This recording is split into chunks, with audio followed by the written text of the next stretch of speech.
صوروا لهم. السلام عليكم ورحمة الله وبركاته يا شباب، وحشتوني والله. معلش بقى عن التأخير في فيديوهات الحمام والعصافير. كنا بننزل لكم فيديو كده عن الديدان واليرقات البي اس اف. عندنا اختلافات كتيرة هنا، بس قبل ما نبدأ الفيديو يا ريت تصلي على النبي، تدعمنا بلايك، اشترك لنا في القناة لو انت لسه ما اشتركتش، وتفعل زر الجرس. تعالوا نلف الكاميرا ونشوف التغيرات اللي عندنا في العصافير وفي الحمام. يلا بينا. اول حاجة بدلنا السبت ده عشان صغير ومقيد العصافير في حركتهم.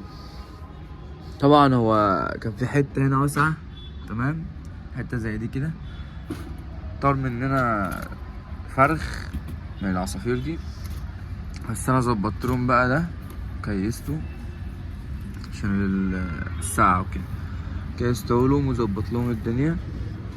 هم كده واخدين راحتهم. كل ما العصفور يبقى اخد راحته في الحركة يروح ويجي كده وياكل ويشرب وتغذيه وتنوع له في الاكل، كل ما يكبر اسرع، كل ما يعني يوصل لمرحلة تزاوج اسرع. تمام. دي العصافير. عندنا ايه؟ القص ده بتاعي قاعد على حصى، والحصوتين الحمد لله كشفنا عليهم ومعمرين الحمد لله. والدكر ده جه عليه فترة بيعضني، عضته بالراحة قوي، قلقت عليه بصراحة، عيته بالشمام، عطيته اسمه ايه ده، فص توم، وفاق الحمد لله. يعني عضته بقت جامدة وأجمد من الأول كمان. طبعا القص ده التجربة بتاعتنا اللي لسه الإنتاج بتاعه لسه ابنه معطناش، شكله هيطلع عامل ازاي ولا ايه الدنيا.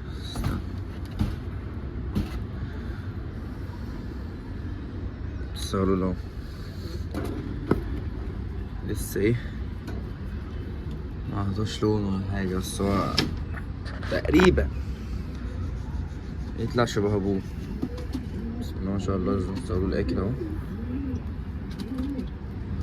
بسم الله ما شاء الله.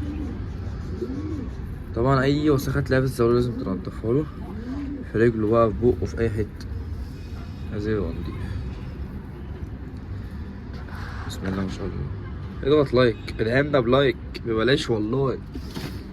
تعال نحط بقى ايه للاهالي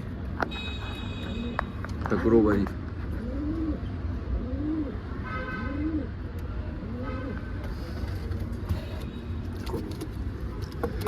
خدوا ابنكم اهو.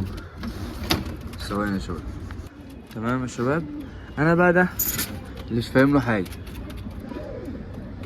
ده ولد من قبل ما يقفل الصمام، يعني انا بقول عليه ولد وظاهر عليه شويه من قبل ما يقفل. كنت جايب له النتايه دي، النتايه ما رضيتش بيه، يعني فاهم، ما خدوش بعض. انتوا بتقولوا لي ده ذكر ولا نتايه؟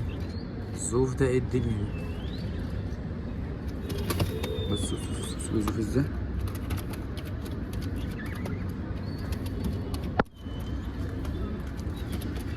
واللي عنده نتايه زاجل تكون كويسه في الاحجام دي، وعلى ريشه دلع، على ريشه واحده، تواصل معايا برضو وانا هاخدها منه. تمام. ده ايه تغيرات في الحمام، وطبعا ان شاء الله في حمام جديد جاي فما تستعجلوش. شوفوا دول بقى، بسم الله ما شاء الله. النتايه بامر الله بتحضر عيش. القص ده بيحضر عيش، معرفش بتيجي بالليل وتقف هنا ليه، مش عارف. او لو تركزوا بص الجزء اللي تحت بتكون بيضة بأمر الله. يا ريت لو وصلت لحد هنا تنزل تكتب لنا اي حاجة في الكومنتات، مثلا اكتب لنا رقم 3 في الكومنتات لو انت لسه مكمل معايا لحد دلوقتي، وادينا لايك للفيديو. تمام. عايزين نظبط الدنيا. لا مؤاخذة بقى الفيديو فصل لوحده بأمر الله. عايز ازود استراليات عصافير بادج يعني، وهنجيبه سلكة مثلا 5 عين، بس انا هسيب القص ده يعني في القفص ده، فهجيب سلكة 5 عين بأمر الله نحط فيها ايه الأسوس. بس دي كان الفيديو بتاعنا.